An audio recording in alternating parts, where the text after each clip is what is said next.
চাওক অসমৰ খেতিয়কেতো আগতে কেৱল প্ৰকৃতিৰ ওপৰত নিৰ্ভৰ কৰি থাকি খেতি কৰে আৰু ৰাজ্যখনৰ আমাৰ গৰিষ্ঠ সংখ্যক ৰাইজ কৃষক আৰু কৃষি বুলিলে অসমৰ খেতিয়কৰ মনলৈ প্ৰথমতে ধান খেতিটোৱে আহে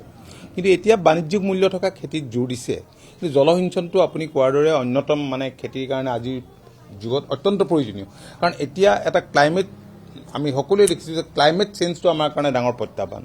আগতে আমি বহাগ বিহুৰ সময়ত গৰুক গা ধুৱাওঁ পথাৰৰ পানীয়ে ধুৱাওঁ কিন্তু এতিয়া আমি বৰষুণ নাপাওঁ পথাৰত সেইকাৰণেই এতিয়া আপোনালোকে দেখিছে যে এই কথাবোৰ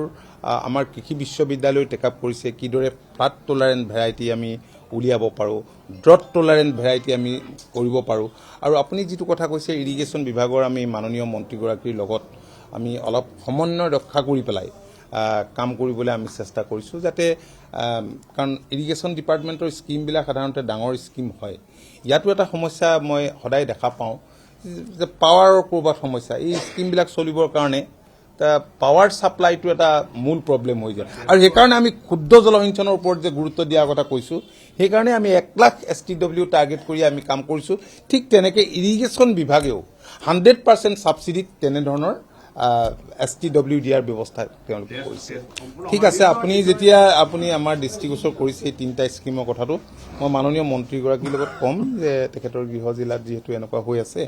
তো কি হৈ আছে অলপ চাই পেলাই এইটো টেক আপ কৰি এইটো ফাংচনেল কৰাৰ ব্যৱস্থা কৰিব লাগে আৰু আপোনালোকে জানে যে এটা সময়ত মানুহে ধান খেতি কৰিবলৈ বাদ দিছিল আৰু যোৱাবাৰ আজি কেইবছৰমানৰ আগলৈকে 10 লাখ হেক্টৰ মাটি মানে চন পৰি ৰৈছিলে কিন্তু যেতিয়া মাননীয় মুখ্যমন্ত্ৰীয়ে MSP ঘোষণা কৰিলে MSP পোৱাৰ লগে লগে মিনিমাম ছাপোৰ্ট প্ৰাইচটো দিয়াৰ লগে লগে এতিয়া খেতিয়কৰ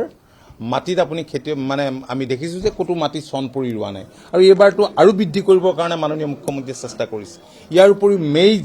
আৰু মাষ্টাৰ্ডত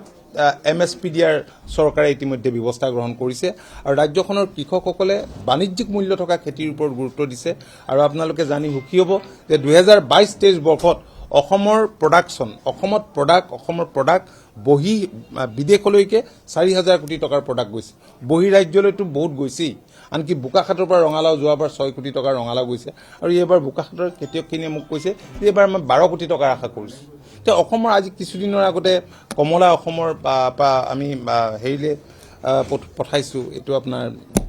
ডুবাইলৈকে গৈছে বহুত বস্তু এতিয়া বাহিৰলৈ গৈছে মানুহে বাণিজ্যিক মূল্য থকা খেতিৰ ওপৰত গুৰুত্ব দিছে আৰু আমিও নতুন ধৰক আমি ফ্লৰিকালচাৰ মিছন লৈছোঁ মেইজ কাল্টিভেশ্যনৰ ওপৰত গুৰুত্ব দিছোঁ মিলেট মিছনৰ কথা আমি ভাবিছোঁ যিবিলাক খেতি কৰিলে মানুহে লাভান্বিত হয় তেনে খেতিৰ ওপৰত গুৰুত্ব দিয়া হৈছে আৰু আমি আশা কৰিছোঁ যে অনাগত দিনত মুখ্যমন্ত্ৰী ডাঙৰীয়াৰ দূৰদৰ্শী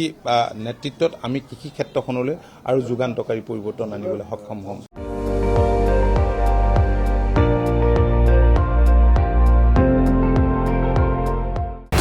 আপুনি চাই আছে ND24 সৰ্বশ্ৰেষ্ঠ নহয় সৰ্বোত্তমৰ দৌৰত